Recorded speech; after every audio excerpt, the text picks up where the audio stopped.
So Kyle Richards almost got her ass kicked on the streets of Encino. Okay.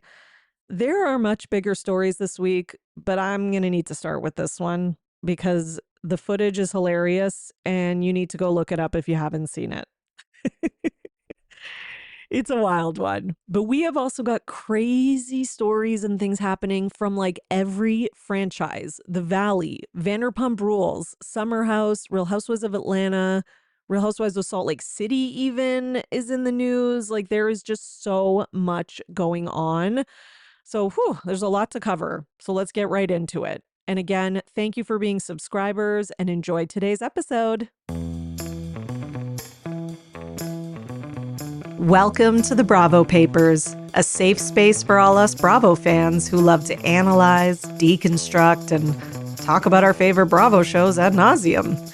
So join me, Bravo and Botox, and we'll catch up on all the Bravo news and read way too much into our favorite shows and Bravo celebrities.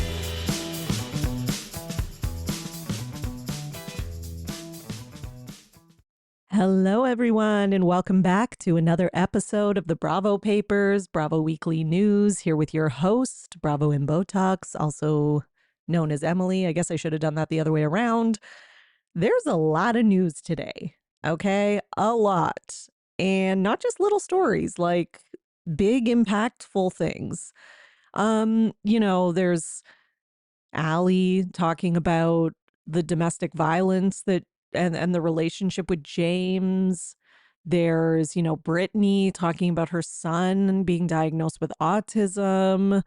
There's discussion of the threats of gun violence on Real Housewives of Atlanta. I mean, these are like big stories.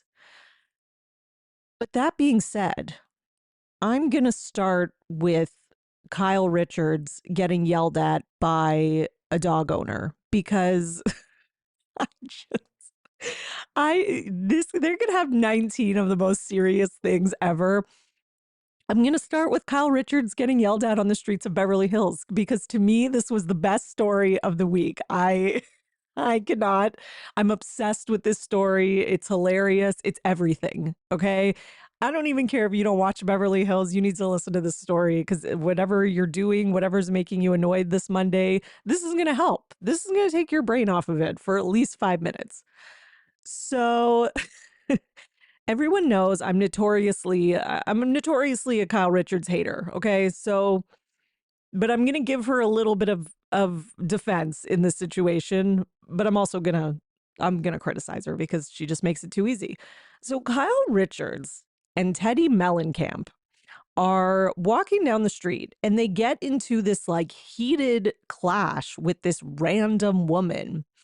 And basically Kyle confronts her. This was in Encino, sorry, not Beverly Hills, in Encino on Wednesday. They see, according to TMZ, they see her acting aggressively towards her dogs. Like basically from what I can see in the video, because there's some person on the street, God bless them, who taped this whole thing. She's got 3 dogs on a leash and she's pulling the leash like pretty aggressively. Okay. So, and I don't know if there was anything else leading up to that, but all we can see in the videos is her aggressively pulling them kind of across the street or off the road. But, it doesn't look good. Okay. I'm going to say that. And then, so then Kyle goes up to basically tell this woman off. And the woman does not take kindly to this. She's wearing like this like black scarf. She rips it off, tosses it to the ground like she's ready to fight. Like she's like, bitch, you want some of this? I'm here, And she's not a petite person. Okay. Like I think she could probably take Kyle, even though, Kyle's been working out. Kyle's a bit strong, but I don't think Kyle's looking to get into a physical altercation. Okay. So then the argument ensues. Like this woman rips her scarf off. She's screaming at them. She's screaming at Kyle. She's screaming at Teddy. And there's another friend that's with them who I don't know who it is, but they have a third friend, right? So then, because the woman is like, has become so irate, Kyle, I guess, pulls out her phone, maybe as like evidence in case this woman tries to hit them or something, and starts filming her. And the woman, which I only can pray to God that Kyle will hand that footage over to the producers of Beverly Hills and let us see it next season. Please, I'll die. Like, they can blur her face out, right? If she doesn't, like, she's obviously not going to sign a release form. But, anyways, so then this woman, so she's like kind of like walking towards them a couple times. And like, you know, to give Kyle some credit, she doesn't fully back down. She's filming her, but they talk back. But again, we don't know what they're saying. Another video did come out like a couple days later after this one came out where there was more audio. But the woman is screaming so, like, I don't know, angrily or whatever, that I really couldn't make out clearly like a coherent sentence that's even worth like sharing. But, you know, she's obviously pissed off that, you know, someone is even like accusing her or approaching her or whatever. And again, listen, this is the risk that you take, okay? Because when there is somebody, I'm just going to say this, when there is somebody who in public is being aggressive towards an animal, that person is usually the type of person who will fight you. Okay, I'm just going to say it. That person is usually the type of person who, if you confront them, they'll probably come at you. They might be crazy or whatever.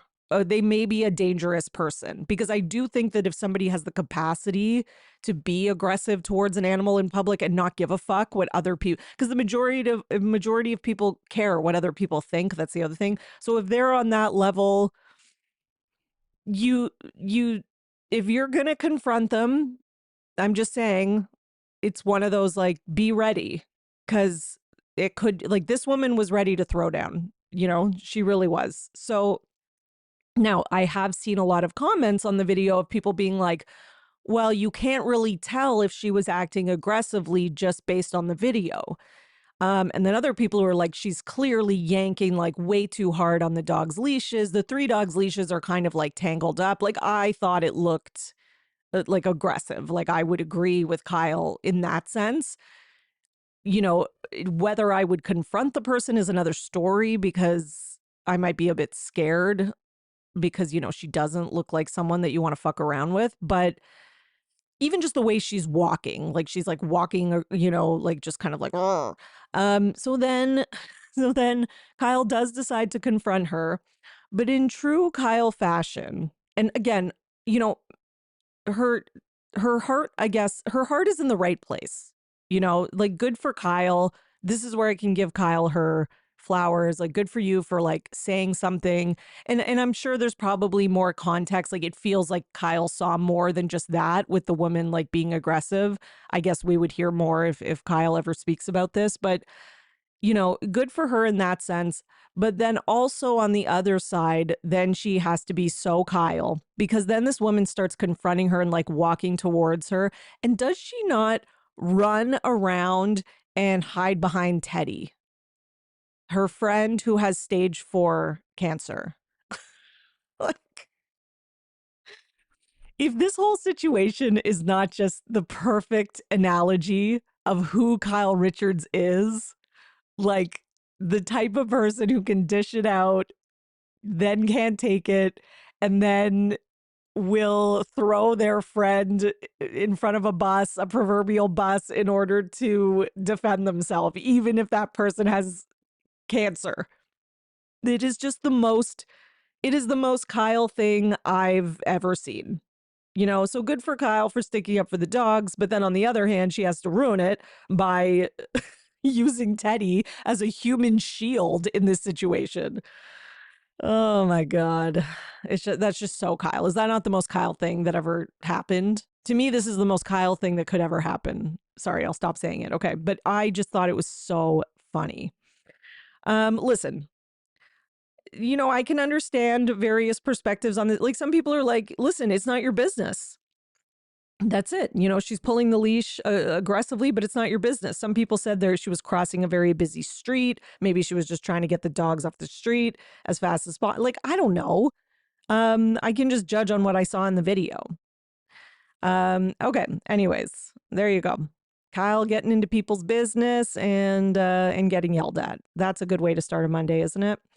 All right. What else do we have from Beverly Hills since we're on this topic? So apparently Kyle Richards, another Kyle story, says that Garcelle is not responding to her texts. Well, duh. I wouldn't respond to your text either. Like, what, you think we're friends? You tell me things off camera to manipulate me. And then when you have an issue with me, you don't speak to me. And you come to the reunion, I compliment you, you ghost me and ignore me. And then you spend the whole reunion, you know, trying to take me down with your little minions. And what? I'm going to respond to your text? Fuck off. If Kyle is texting Garcelle, it's to relieve her own guilt. It has nothing to do with her giving a shit or caring about Garcelle. That's it. Period. Where were we? Okay. So that's all for that. And then the other piece of news is that from Beverly Hills, since these reunions have been coming out, is that Erica Jane, actually there's a couple, but she did an interview with Entertainment Tonight. I feel like she does a lot of Entertainment Tonight interviews. I just see them all the time, and it's always her. It's never the rest of the cast. I guess Erica doesn't really have anything to do. Like, well, I guess she's in Chicago now. But sometimes I wonder, I'm like, what does she do all day? But okay. So Erica didn't think her "I wish you were more interesting" comment to Garcelle was that inflammatory. I mean, she says that about everything. She loves to throw a grenade and then be like, what? It wasn't even a grenade. It was like a fake little like stink bomb that I got on Temu. Like, she just likes to like downgrade it as soon as she gets confronted back. This is who people think is such an iconic housewife. Like, this is what drives me crazy. People try to say she's like this great, she's so good at like reading people and her this and her. She's actually not. She's actually terrible at it. If anything, she'll say things and then whenever she gets confronted, she backs down right away. She did it on the part 2 of the reunion when she got confronted about Watch What Happens Live. Like, Garcelle was ready to talk about it. Garcelle was like, yeah, let's talk about that. And Erica's like, what? It was a shady comment. I was replying to a shady question. That's it. Like, I'm like, are you scared to even argue or debate with people? It kind of feels like that. Like, she's very brave when the people aren't around, right? Which we saw again when she was on Watch What Happens Live with Bose. But then when they're around, she might say something like the interesting comment. And then now already she's like walking it back. Whatever. Okay. She also says she was confused by Garcelle's reaction. Okay, well, you're just an idiot then. I don't know what else to say. What are you confused about? You were being rude. Like, stop gaslighting us. Don't pretend that you don't understand why what you said was shitty. You know, and this, like, why it wasn't even that big of a deal. Like, you're not, like, this is what I can't stand about Erica, Dorit, Kyle, is like they're always trying to make it out like what they said wasn't that big of a deal.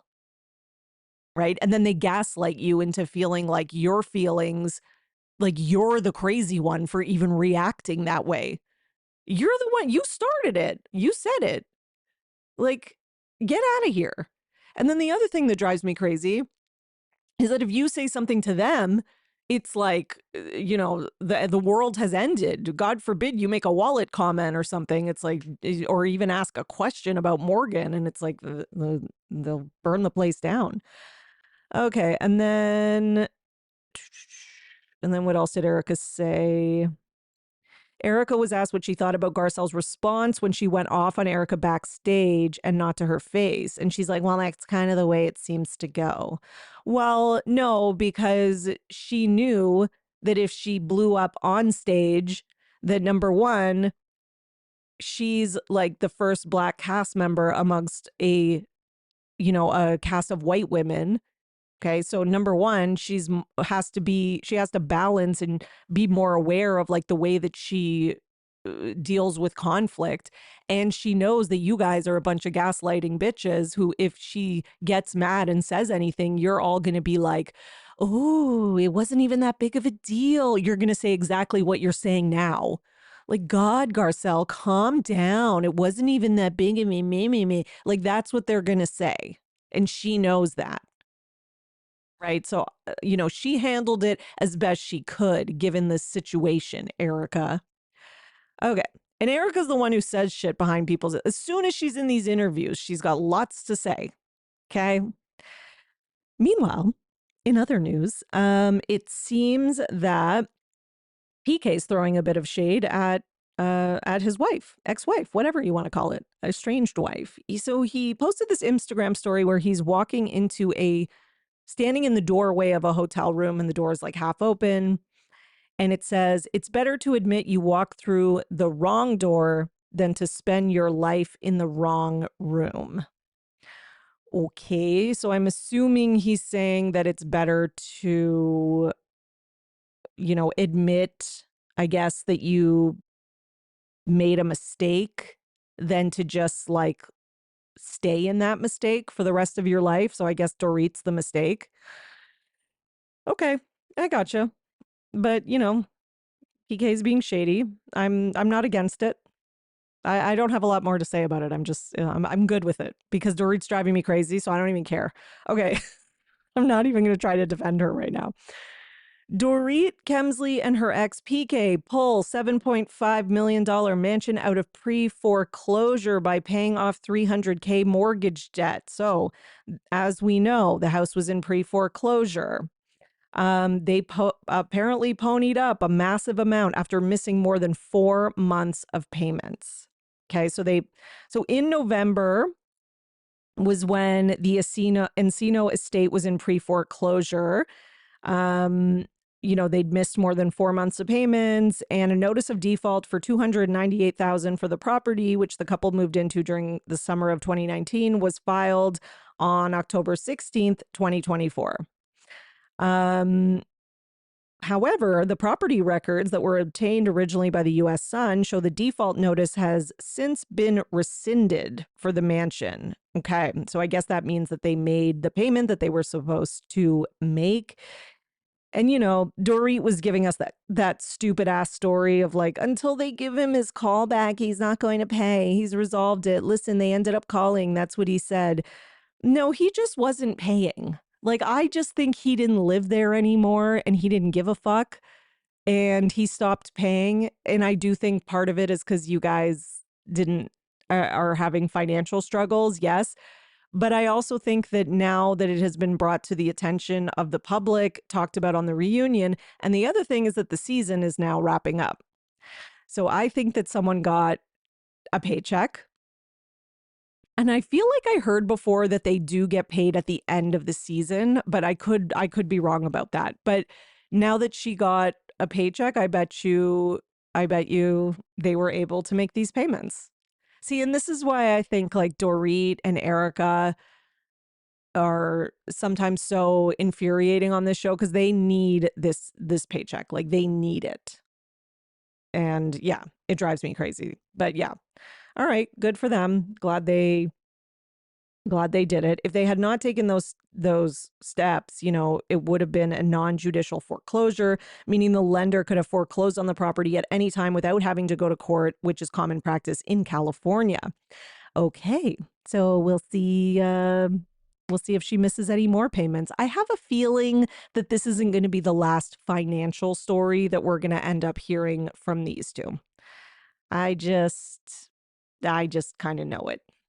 Okay, what should we go to next? Let's go to, where was I? Let's go to Real Housewives of Atlanta, because oh my God, is it on fire.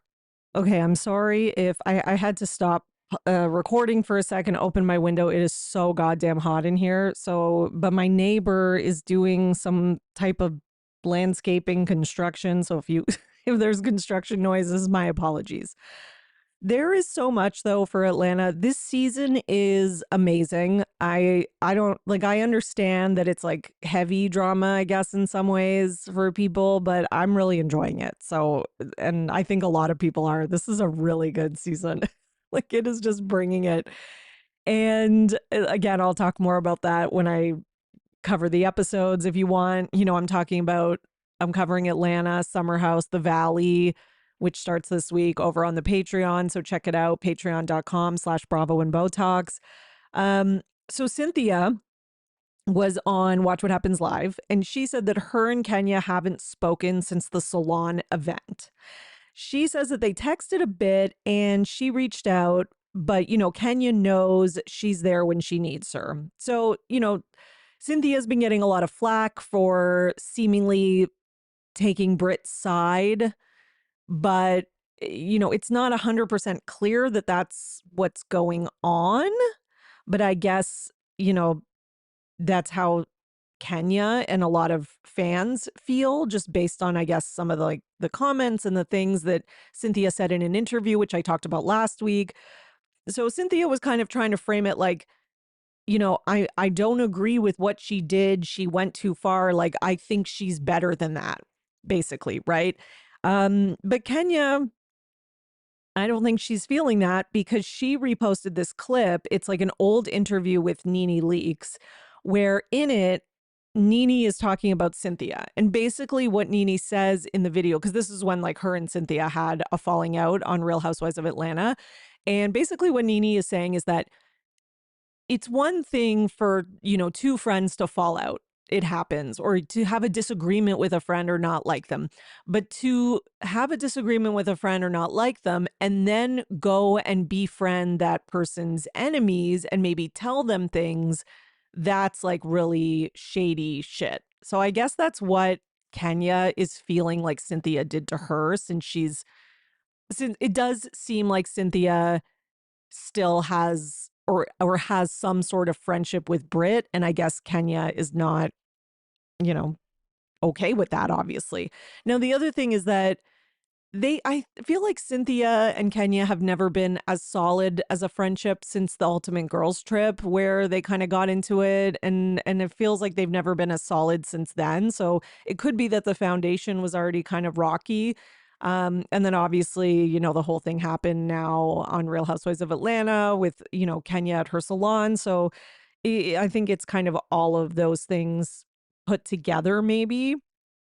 Now, meanwhile, though, Kenya's not the only one who's posting things, because Nene reposted an interview with Kenya from when Nene was fired or stopped, whatever, quit, I don't know, whatever we want to call it, when Nene left Real Housewives of Atlanta, like the very last time, right? And in the little video, it's Kenya saying, like, basically there comes a time where you're no longer needed on the show and the show can move forward without you. And they're gonna tell you pretty clearly that the network doesn't want you anymore and whatever. And this is Kenya, and she's saying this about Nene. So Nene reposted this video and then wrote, "The message is very clear," with 2 eyes. So I guess Nene is saying that this is, now it's Kenya that they don't need anymore. And, you were saying that about me and now they're doing it to you. So, ha ha, I got the last laugh kind of thing, I guess. At least that's what it seems like. So wait, was that everything Cynthia said in the interview? I just want to make sure. Cynthia, yes, okay. Meanwhile, Kelly has done some interviews. She says that her and Britt don't speak. She implies that it's because Britt is not loyal, but she can't give away a lot because I think this is going to be a storyline. And to be honest, the thing I'm now like, now the whole Kenya thing is over and Kenya's off the show. I think some people are like, well, now what? Oh, there's a lot now. Like, I am here to see why Shamia and Portia are not friends, why basically no one, it seems like, is friends with Britt anymore. I want to know what her and Kelly's falling out is, because they seemed really close. Like, I'm just like, there's a lot going on. But Kelly confirms that her and Britt don't speak, implies it's because Britt is not loyal, and then says that Portia and Britt are fake, which I don't even need any evidence. I agree with you. And then Kelly also confirms that Phaedra and Angela have some beef. So I keep forgetting that Phaedra's even coming back, but Phaedra's coming back. Her and Angela are going to have some beef. I will take Angela's side because I stan her already. But no, I might not. We'll see. We'll see. But I love Angela so far. But it seems like Kelly was even involved in this too. Yeah. So it seems like there's still a lot coming from that end. Meanwhile, after last week's episode came out with the whole salon thing, you know, Kelly was really defending Britt. But then she posted an Instagram story, and it's basically a quote, and it says, defending somebody and then experiencing why nobody likes them is so humbling. So yeah, I guess I guess Kelly, you know, stood there and kind of defended Brit so much, and now she's sort of regretting it, is what it seems like. Oh, yes. And I forgot to mention, in regards to Cynthia's thoughts about Kenya and the salon and all that on Watch What Happens Live, somebody posted a clip of it. It was on the RHOA Talk Instagram, and Kenya replied with a rolling her eyes emoji. Okay. All right. Meanwhile, there is other things that we are now learning about this whole incident. So meanwhile, Andy was on Radio Andy speaking about the episode with two co-hosts, and one of them sort of refers to what Kenya did as like almost like a sexual assault. And then they you know, talk about their how like, why did Kenya do this and da da da. So Kenya responded, and here's what she said. She said, the two co-hosts are extremely ignorant. Sexual assault is rape. Remember, that's what Phaedra accused Candy of attempting to do to Portia. Revenge porn? If someone showed Kim K's sex tape to you, is that revenge porn? Because they also referred to it as that. I found that plus tons others online. She signed a release for it, so it's fair. Receipt. Warning, if you are not an attorney and familiar with Georgia law, then shut the fuck up. Sick of the bias and selective outrage. These comments should not have aired. It's a podcast. Where is legal? You don't want activated Kenya. I shouldn't have shown at my event, but for the love of God, why would they ignore a clear gun threat? Okay. Oh my God. So this is getting very heated. But I guess, you know, her argument is that the pictures were on the internet for public consumption. And that technically, since she put them out there and she did whatever it was, I don't know why or how they're out there, whatever, you know, website or whatever, that, you know, technically this is not revenge porn, which I guess she might be right. Like legally, this may not be revenge porn, but again, I don't know where it came from. And then Britt in the episode was saying that she had, I guess, tried to get those images like scrubbed or taken off the internet, I think she said. So it's a little bit confusing.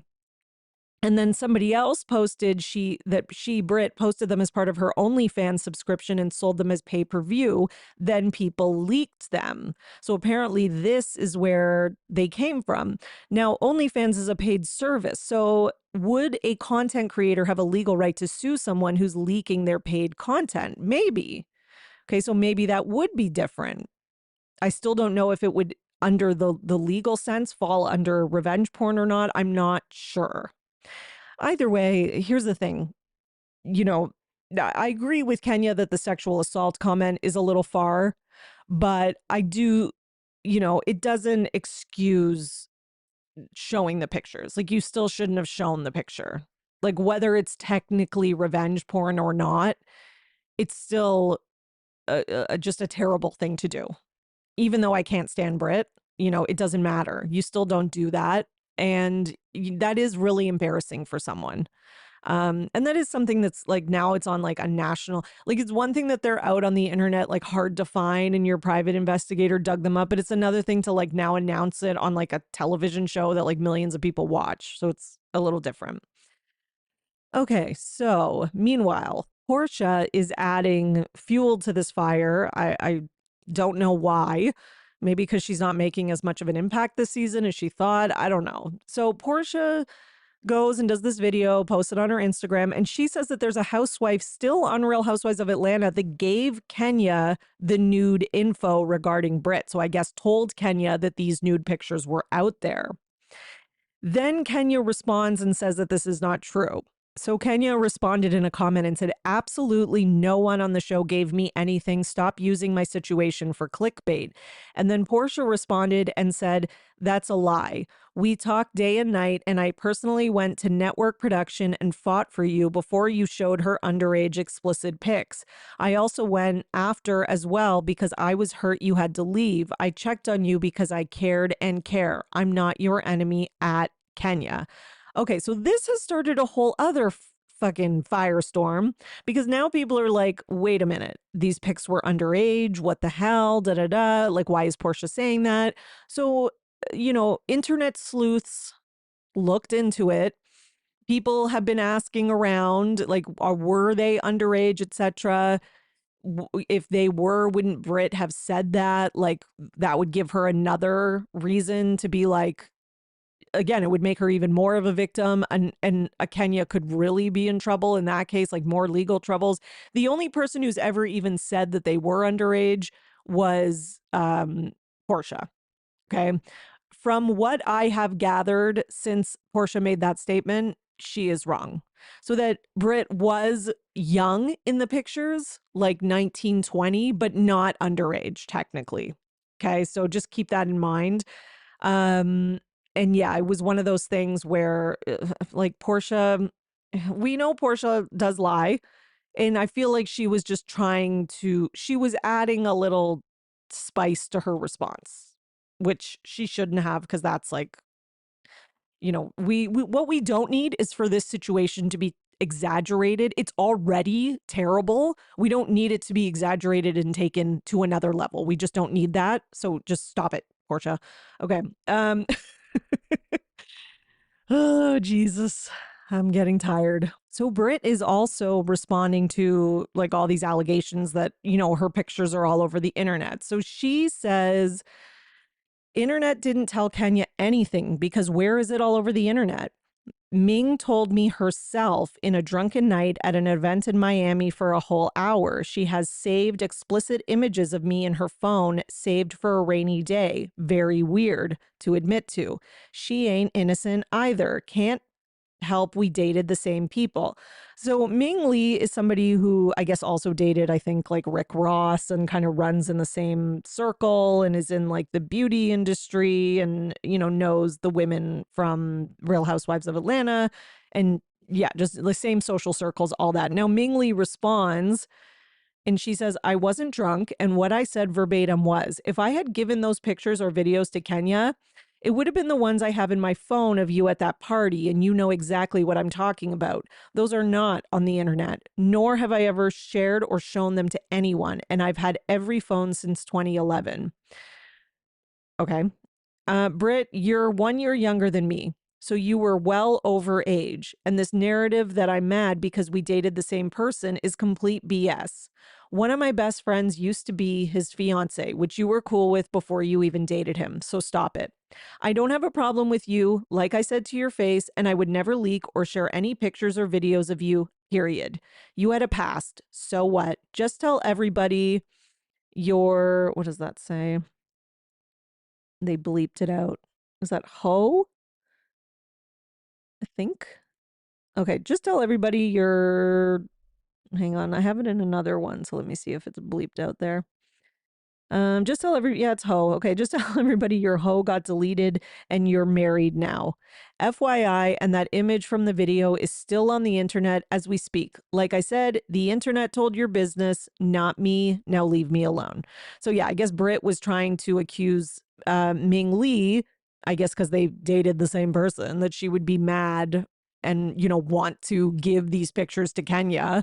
And she's like, no, the picture that Kenya showed is on the internet. It's not the same as the ones that I have in my phone. And those are not ones that were ever on the internet and that have ever been shared. Also, fuck off, because I don't want to be part of this narrative, is basically what she's saying. Which, I mean, yeah, so far kind of tracks. because listen, if they were the pictures from this woman's phone, I think Brit could easily like sue. Like that's like legit revenge porn. And the fact that like this didn't just happen last week. This happened like months and months ago, right? Because we're delayed. So, why wouldn't she take legal action if she knows that? Like it's not adding up like what Brit's saying in this case. And it also seems like maybe Brit is trying to sort of just kind of like imply that, oh, just so you like save face, like there's not pictures of me like from the internet. It's actually this like mean girl that leaked them, etc. When, it's okay. Like you didn't do anything wrong. Like you having like a sex video or whatever out there on the internet from your younger days that maybe you wouldn't do that now. Like that doesn't make you a bad guy or a villain. It just makes you like a human who made a mistake, maybe that now they're not into or they're not proud of anymore or whatever, like however you feel about it. And if you felt good about it and you were proud of it, then that would also be fine.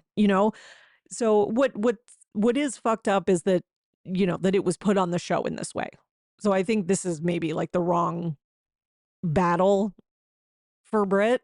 Or she's barking up the wrong tree.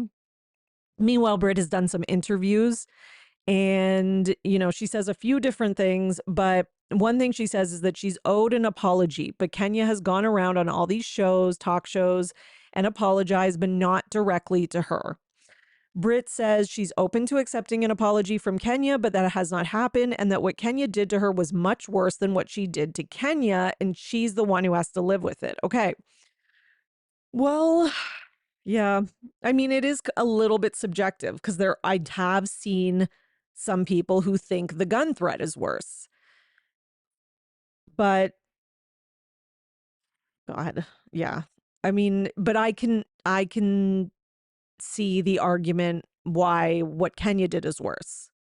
Right? And I kind of lean towards, what Kenya did was at least just as bad, and very painful for somebody. So I can see that.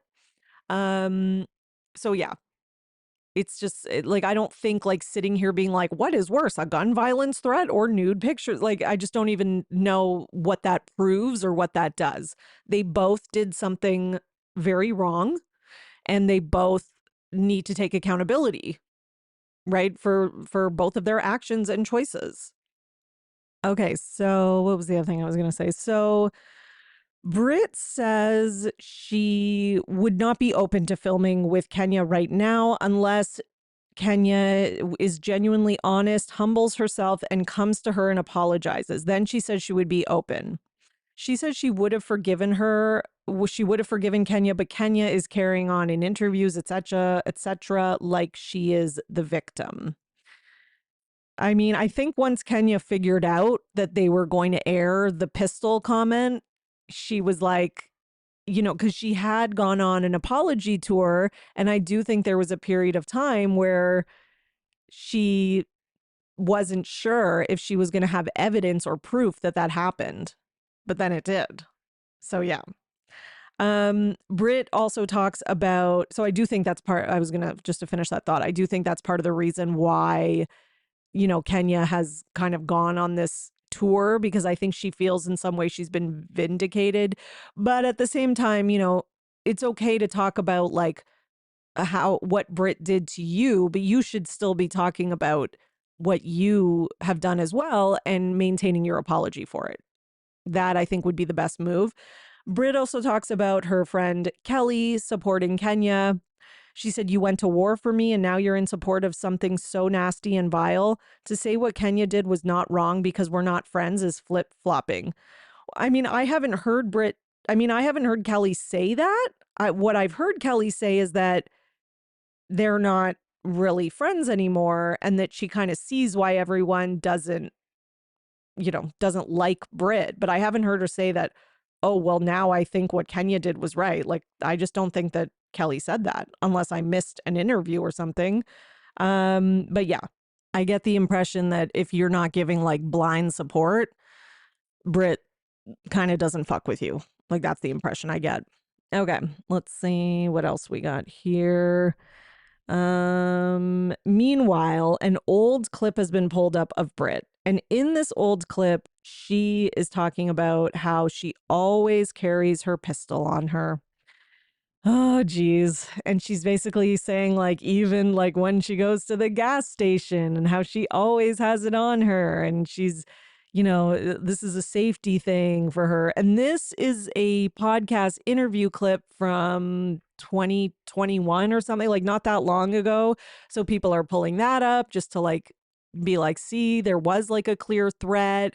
And, she did mean it. And which, listen, I don't need to be convinced of that. Like, I watched the show. Brit seems 1000% serious. She says it multiple times. She sounds, irritated, angry. She's losing her temper over it. And I understand why Kenya felt afraid. I think anybody would in that situation. Dr. Heavenly has spoken out. She has an opinion. She says, if the scene was so wrong, why show it? I think a lot of people are questioning that. Like, if Bravo is so pearl clutching, why are they showing it? Well, again, I talked more about this on my Patreon, but I think it's because the rest of the season won't make sense without it. So I think they kind of had to. Meanwhile, Shamia in an interview says that what Kenya did was wrong. But then she also says, I think people need to watch the rest of the season and they will see things from Brit and the way that Brit acts that might explain why Kenya felt the need to go so far. Okay. I'm dying to see the rest of it. Like, what is going to happen? Because Kelly's alluding to it. Shamia's alluding to, like, there's a lot of alluding to, like, and then just after like Sunday night's episode and the way that Brit flew off the handle so quickly from the simplest question from Angela, like we're painting a picture of the type of person that Brit is. Okay. And it's not, let's just say it's not coming off as stable. Okay. Meanwhile, Kenya has begun her own confessionals in my own words on YouTube, commencing Tuesday, April 15th. Okay. So if you'd like to watch, you can go watch it. Subscribe to her channel. You can submit questions and she's going to be answering them. Okay. Meanwhile, Shamia and Portia were at a baby shower together, and apparently they did not say one thing to each other or speak the whole baby shower. So that friendship is not doing well either. So it looks like it is all a mess over in Atlanta. Okay, let's go to another show. Let's talk about Vanderpump Rules, because Allie has spoken out about her ex, James Kennedy, and the arrest for the first time with People magazine. She gave an exclusive interview. She talks about how the week was such a high and low week. They recorded her first episode of a new podcast called Starstruck. James was going to be her first guest. He had great energy. They had so much fun. And then the next night was the Kathy Hilton night. So I guess they went to a party at Kathy Hilton's house. She finished working. She came to the party and she noticed that his demeanor had changed and she could kind of tell he had been drinking. So she said she was suspicious, but, he had been free from alcohol for a year. And I guess she didn't want to just like jump on accusing him. And she was like, well, he's sober. So maybe he had a lot of coffee. Like, why is he so electric right now? And then she was like, okay, you're obviously drunk, because he had a sip and it's pretty, he has a sip, sorry. And it's pretty easy to spot because he just like changes into a very different person. She said the tension was very high. Her friend Jack was with them also. And she said they were already fighting. Kennedy was gaslighting her. He was like, I'm not drunk, you're drunk. And she was like, no. And they were just fighting. And they got to the Uber. The fighting continued. And she was like, I don't want to be here. And they were just outside fighting. She says she doesn't know who called the cops, but the cops showed up. They assessed the situation. And I was not hurt physically. Emotionally, yes. But yeah, that's kind of how the night played out, unfortunately. Okay. Now, in the arrest log documenting the incident, though, It does say that the woman inside of the residence stated her boyfriend lifted her up and threw her to the ground. It was not made clear whether that woman was Luber. I mean, who else would it be? Like, was there another woman there who James would have picked up? Like, it doesn't even make sense. But yeah, Allie said that she requested to the police when they got there to breathalyze him because he kept telling her that he wasn't drunk. So when they showed up, she asked them and they said, we can't do that. We're not allowed to do that. But then they were like, well, but based on what we see, he's drunk. And she was like, okay. So that night, their friend, who is still friendly with Kennedy, I guess, stayed at the house with Luber. So I guess maybe, I don't know. That's the male friend, though. And then 3 days later, her mom flew in from Ohio and helped her move into an Airbnb. So initially, she says she just wanted to take space. She was still just trying to like regulate his emotions and not upset him and herself. And again, it's like, why do you need to regulate his emotions? Like that in itself is telling. She said she was heartbroken because around Christmas, everything was great, everything was going well. She said she felt like it was a fairy tale, but her therapist said no because he was lying to you the whole time. Okay. She says she went on to learn that he was drinking again behind her back, so it wasn't just the one incident. And she realized she needed to end the relationship. She says, again, I never was physically hurt and I never felt unsafe. I think it was more just walking on eggshells and feeling anxious about when is his next blow up going to be. And I didn't even realize this really until I was out of the house for a while, but just how my nervous system feels normal again. It was always kind of anxious of making sure that he doesn't get upset. Monitoring someone's behavior is not healthy. Yeah, 100% it's not. And I see what she's saying, like, and you know, it does kind of imply that there's abuse. You know, she doesn't say it, but it's like, if you're walking on eggshells, you're afraid of someone blowing up. It can definitely be because of emotional, verbal stuff. It doesn't always have to be like physical abuse, but it does seem that, you know, from what we can see, that James does have these tendencies, especially when he's drinking. And I'm not going to say only because I don't know. I just don't know if I believe that. So going forward, she says she's excited about dating again, taking things slow and moving forward, basically. So then Allie went on the Vial Files podcast and she talks Lisa Vanderpump and basically how Lisa Vanderpump called her and like tried to convince her to like get back together with James and was like making excuses for him and stuff, which is so Lisa Vanderpump. Lisa, you're the worst. Like, why are you still trying to help this pathetic loser? Like, what is he's not even on your show anymore. Like, I guess I don't know. Like, it's just, she's such a male apologist and like the worst kind possible. But basically, it was 2 months after everything happened. Um, so during the conversation, Allie felt like she was victim blamed and that LVP implied, well, you were drinking as well. Okay. And she also told Allie that James didn't mean it. She should go back to him. And it's like, seriously, like, what are we doing? This is insane.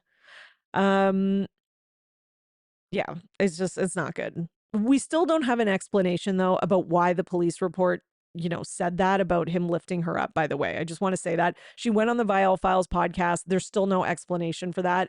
She also says that the public and the public's response to all of this is part of the reason that she was able to like have the strength to not get back with him. So yeah, that's good. Because again, like, you know, you have people, enablers, people like LVP who are trying to convince you to get back with the person and who are like making excuses for James and shit like that. So I can understand how it is hard to leave someone like that when you have all this pressure. So it is kind of good that there was even more pressure coming from the public about like, girl, get away from him, don't date him, da da da, which is good. Because that kind of, and people are like, you know, I don't think LVP has the same pull that she once did with the audience because people don't respect her like they used to. Like, I think ever since Scandival, people's perceptions of her have really changed and rightly so. And because she's always been this way. It was just like everyone just sees it more clearly now. Meanwhile, Allie's not the only one who's calling out LVP because Katie says that when she was divorcing Tom Schwartz, LVP made her feel like she wasn't valid or justified in her reasons for divorcing him, and says that she kind of made the divorce about her. Katie also says that Lisa has not called her and Ariana since something about her open 324 days ago to congratulate them. So that's obviously not good. She says she was also on the Vial files because apparently this became the podcast everyone goes on. But Katie is also not surprised that LVP called Allie to try and convince her to stay with James. She says that LVP, made her feel that way in the divorce, like it's her fault, etc. And she's not surprised at all. Kristen on the red carpet said same thing for the Valley premiere. She says that she's not surprised at all that LVP is supportive of James, which, I mean, listen, that all makes sense because it's just like it's on brand. It's a sad, sad male apologist brand that LVP is still trying to promote in 2025. Like, we are past that, LVP. We're not doing that anymore. Okay. Like, someone needs to update you, but I guess they're not. So Katie also on Vial's files kind of gave Nick shit saying, oh, you've got Tom Sandoval back on your couch crying. No one asked for that. And Nick's like, well, actually they did. And then Katie implies that Scandoval is what really divided the group because Lisa was going so hard for Tom Sandoval. And that was kind of like the straw that broke the camel's back. And she also says that, she thinks that in the past, Lisa's opinion has mattered a lot to people. And, she was well liked when she was on Real Housewives of Beverly Hills. And that's maybe why she has been standing up for James, because maybe she thinks her opinion will sway other people's. But Katie is like, at this point, like, this isn't a situation that has any like gray to it. It's pretty cut and dry.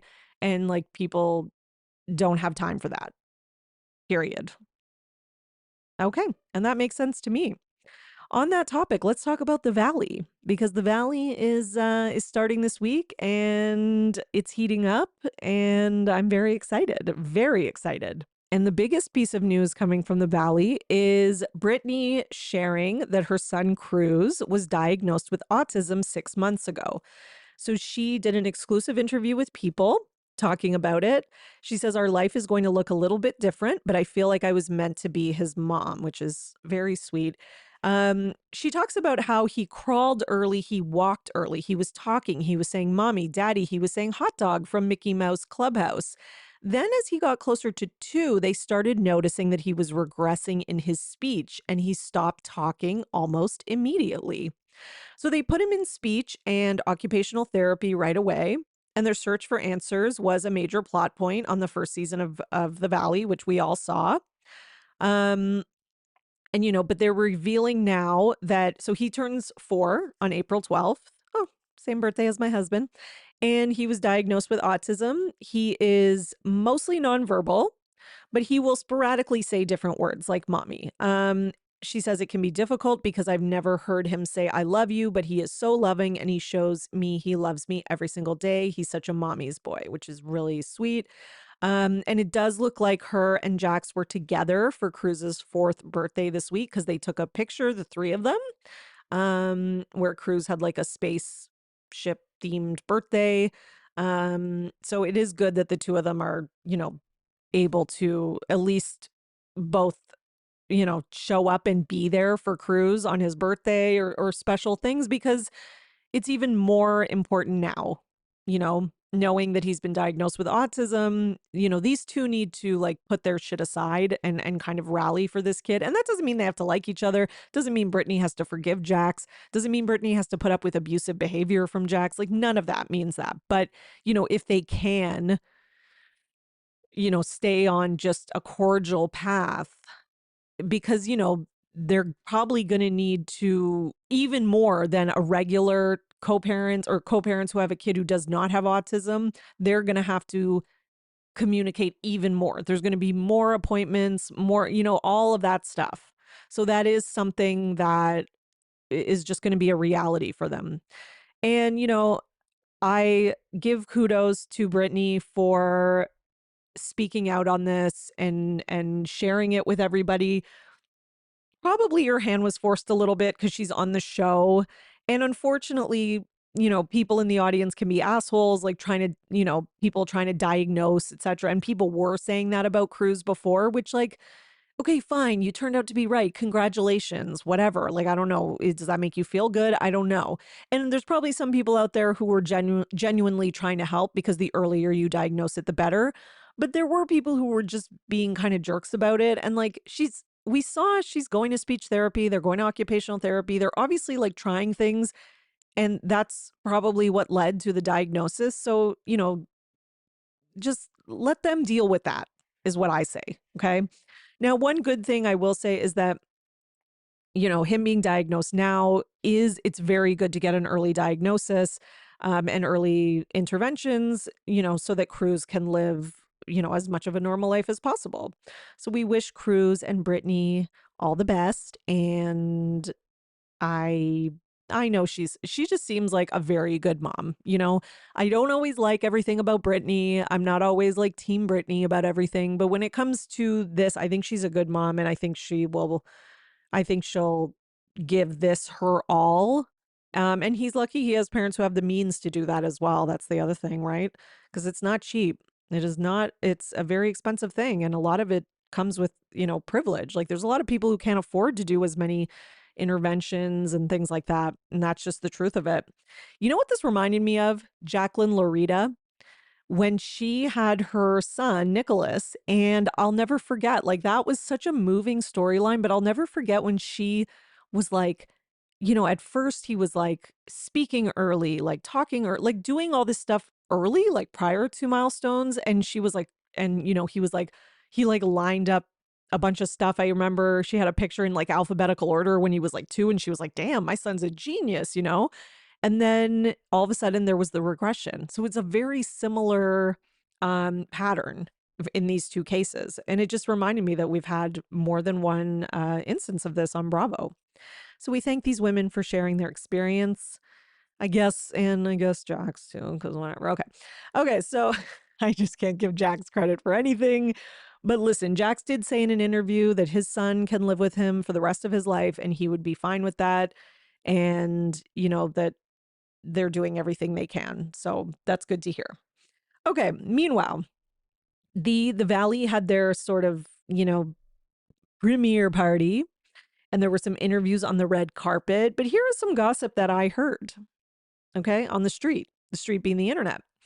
Apparently, Jesse and Michelle's, like, a good friend of theirs, Aaron, they were having a conversation during the Valley season 2 premiere party. And this is thank you at Bravo OMG. And Michelle apparently stormed over. So Aaron and Jesse were talking. Michelle apparently stormed over and started yelling at Jesse for calling her a hooker, which we saw in the trailer. Things escalated when, according to Us Weekly, Aaron was heard jokingly saying, well, just so you know, I only date hookers. And then Jessie pointed out that her own boyfriend just called her a hooker, but Michelle didn't care and kept yelling at him about how one day he will need to explain this to their daughter, Isabella. Jessie ended the conversation by saying, I will explain it to her, and I will explain that I did it because I was hurt and that it's not okay, and I'm sorry. Okay. I'm just, this is my favorite divorced couple, I have to say. If I have a favorite divorced couple right now on Bravo, it's these two. I can't wait to watch them. I feel bad for their kid fully, but in terms of just like from an entertainment standpoint, they're bringing it. Listen, I think they were going to get divorced whether they were on this show or not. Let's be honest, based on what we saw, they were pretty much already there before they started filming. They didn't like each other. And now, they're our divorced couple. So we'll see how things go. All I want is for them to keep it together when the daughter's around. Okay. Keep it together for Isabella.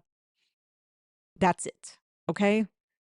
Be civil, be good co-parents. But if you want to throw a drink in his face when you're filming on a vacation and she's not there, we'll take that.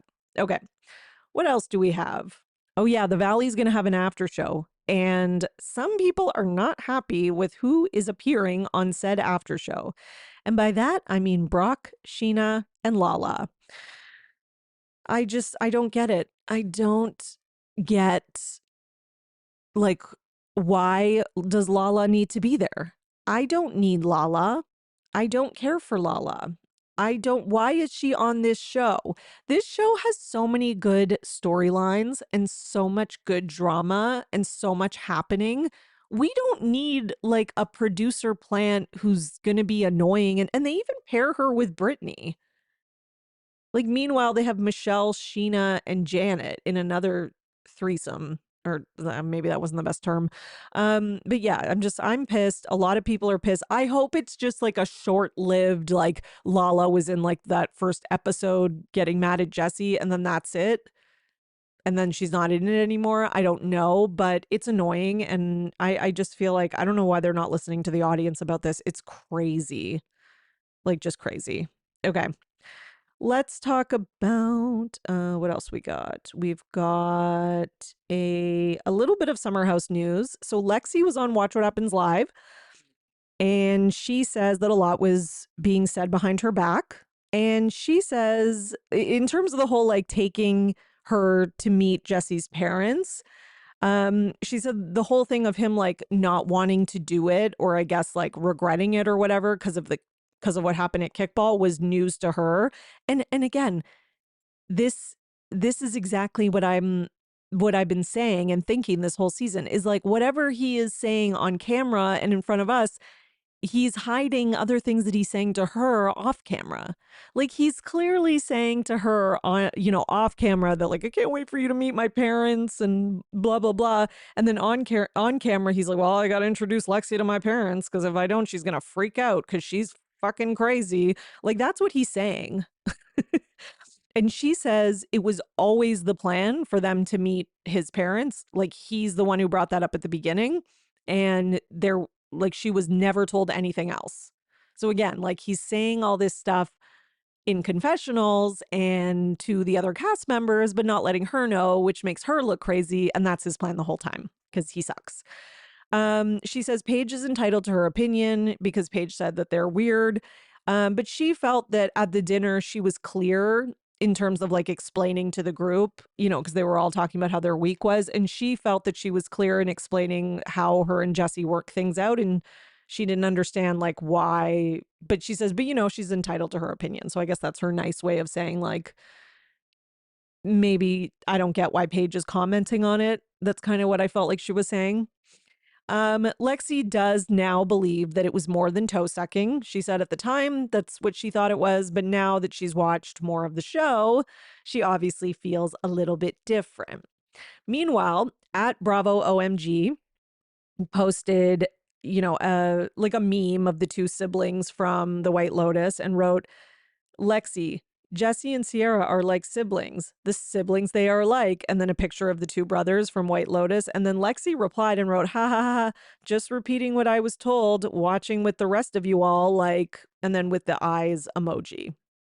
So yeah, it's not looking good. This is not going to be a good season or probably a good reunion. I think Jesse's definitely going to have a lot to answer for, which makes sense because I remember hearing that in interviews from people being like, who's got the most to answer for? Jesse. Meanwhile, in Southern Charm news, Craig has been spotted with his new alleged girlfriend, Natalie Buffett, in Charleston. And internet sleuths have figured out that him and Natalie are on vacation together in the in the British, I am going crazy, in the British Virgin Islands, based on their pictures and the setting and the food and you know how people are. So I guess that is getting more serious because they're vacationing together. I'm surprised he can afford it now that he doesn't have a breadwinner. I'm just kidding. I just had to. I'm sorry, guys. I couldn't help it. I went on a whole thing about this on the Patreon. I think Paige was just trying to tell us that she makes more money than Craig, which I actually appreciate. And I think that's fine. Tell us that, please. Share me all the gossip. And I totally think Paige makes more money than Craig. I just, since her tour and book and like, her career is real, like his career is doing well, but hers is really blown up. But I don't think that Craig is like poor. because like when you use the term breadwinner, it kind of implies that like you're making all the money and the other person doesn't have it. And I think Craig's okay. Like, I think he's maybe not making as much as Paige, but I think he's all right. Okay, so meanwhile, we have a huge announcement this week. Okay. This is a Salt Lake City / Below Deck news. It seems that Below Deck Down Under Season 4 has started filming, and they are doing a crossover with the Real Housewives of Salt Lake City. And this is not just like one person from Salt Lake City is going to be on it. The entire cast, okay? Like a full crossover. Do you hear me? Okay, I am so excited. I don't even watch Below Deck Down Under. My husband watches it.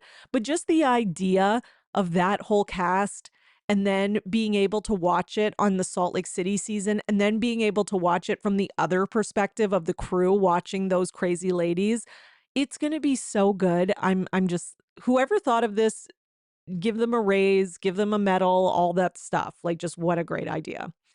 Meanwhile, in other Salt Lake City news, so we look forward to that. And Daisy is going to be the chief stew. And oh God, I can't remember the chef's name. He was like one of the original chefs on Below Deck, but he's back as the chef. And Captain Jason, of course. Yeah. Okay. And the other thing I saw was there was a kind of boots on the ground report about the cast of SLC leaving Barbados at the airport.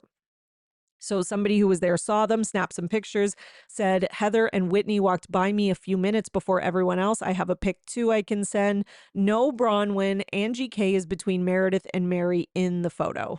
And then, yeah, you can see a couple photos and it's clearly them. Now, I've been hearing rumors about Bronwyn not going on the trip. I don't know why. Some people are saying because of some rumors that are coming out on the internet about like her having a past with like identity fraud or some crap like that. I don't even know. Listen, I've been seeing those stories floating around. I'm not really paying much attention to them or reporting on them because I just don't they feel, those stories feel like, how do I say this? They feel like a bit of a plant. Like, I just don't know why all of a sudden all these Bronwyn stories are like coming out over and over again. And it almost feels like someone is doing it purposefully. So I haven't been wanting to give it attention. And it also, like, none of them really interested me that much. Like, I was like, okay, if she has a shady past, like, I'm sure it'll get brought up on the season and it'll come out. I don't know. Listen, I'm not like a Bronwyn stan. I don't. Like, I like her on the show. I enjoy watching her. I want her to still be on the show. But I'm not like, well, Bronwyn can do no wrong. I'm also not that person. I'm just kind of like neutral about her. But I do kind of feel like it seems a little weird that there's all these Bronwyn stories all of a sudden. I don't know. It's just odd to me. And it just seems like it's the same, like one or two stories over and over again, kind of getting put out there by the same accounts. So I don't know what's going on. I'm going to leave it for now. And until anything is like confirmed or, until it's like spreads and people actually want to talk about it and care about it, I'm sure you can find it on Reddit if you want. But yeah. Okay. I think that is all for today. Oh, shoot. I unmuted my mic. Sorry. And if you want more content, head to Bravo and patreon.com/Bravo and Botox. Sorry about that.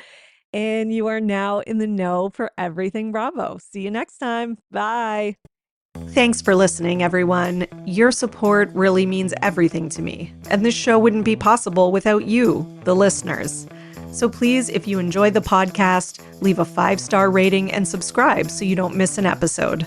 For more, you can join my Patreon, patreon.com/Bravo and Botox.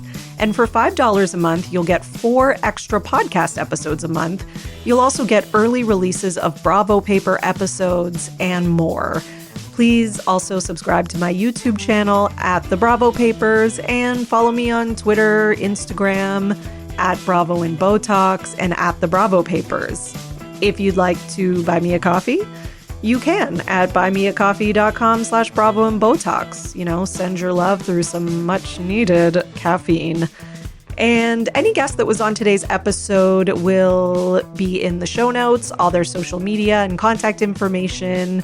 So thank you so much, everyone. Keep overanalyzing Bravo.